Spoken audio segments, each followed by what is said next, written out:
दीवार पर टंगी सास। पंजाबी में कहावत है, सास चंगी होवे या ते दीवार ते टंगी होवे। संगीता की शादी भी एक ऐसे ही घर में होती है जहां उसकी सास दीवार पर टंगी होती है।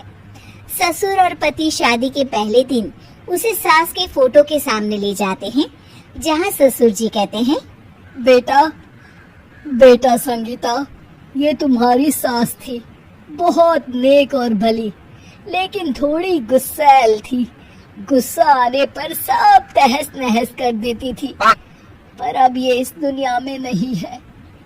हाँ संगीता, माँ होती तो तुम इनकी कोई बात टाल नहीं सकती थी, वरना तो माँ घर में भूचाल ले आती। संगीता मन में खुश होती है कि अच्छा है कि ऐसी औरत अब इस घर में नहीं है, लेकिन दिखावे के लिए वो जैसे ही सास की फोटो के सामने हाथ जोड़कर खड़ी होती है, ये क्या? सास उसे देखकर मुस्कुराने लगी। संगीता आंखों को मलकर एक बार फिर से देखती है, लेकिन फिर सास के चेहरे का भाव, भंगिमा यानी एक्सप्रेशन बिल्कुल बदले होते हैं। वो अपने पति और ससुर को कहती है, माँ की तस्वीर तो स्माइल कर रही है। ना ना बेटी, ये कैसे संभव है? जरूर तुम्हें कोई गलती हुई होगी, ऐसा कैसे हो सकता है? लगता है तुम शादी की सारी फॉर्मेलिटी करते करते थक गई हो, तुम्हें आराम की जरूरत है संगीता। खैर, सारे संगीता की बात को इग्नोर कर कमरे में चले जाते हैं। वैसे सास की फोटो पर एक्सप्रेशन एक के बाद एक बदलते ही रहते हैं। सुबह होती है, पति और ससुर को काम पर भेजकर संगीता कमरे की सफाई करने में लग जाती है कि तभी उसे आवाज आती है, टेबल ठीक से साफ करो। ऐसे भी कोई टेबल साफ करता है?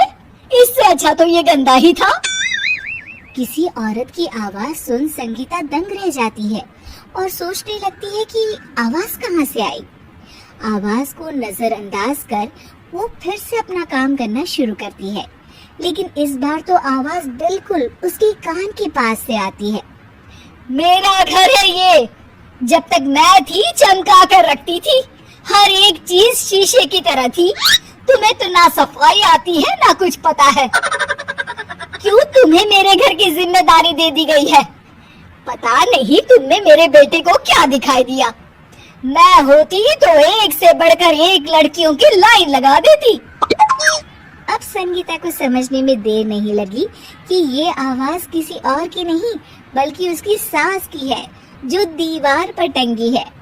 वो उसके पास जाती है और कहती है, नमस्ते सासू माँ, मुझे तो कल ही लग रहा था कि दीवार में कुछ काला है। वो दीवार नहीं, दाल होती है पगली। सही पकड़े हैं सासू माँ। तो क्या हो गया आपको जो आप यहाँ पे चैन से नहीं बैठी हैं? सुना मैंने आपका व्यवहार काफी गुस्से वाला था। चुप रहे तू, ज्यादा बकर बकर ना कर। घर का काम करना तो आता नहीं, आई है मुझसे बहस करने। हाँ देखिए सासू माँ, मैं आपसे साफ साफ कह देती हूँ, मुझसे पंगा लेने की कोशिश मत करिएगा। तभी पीछे से संगीता का पति आता है। अरे संगीता, किससे बात कर रही हो?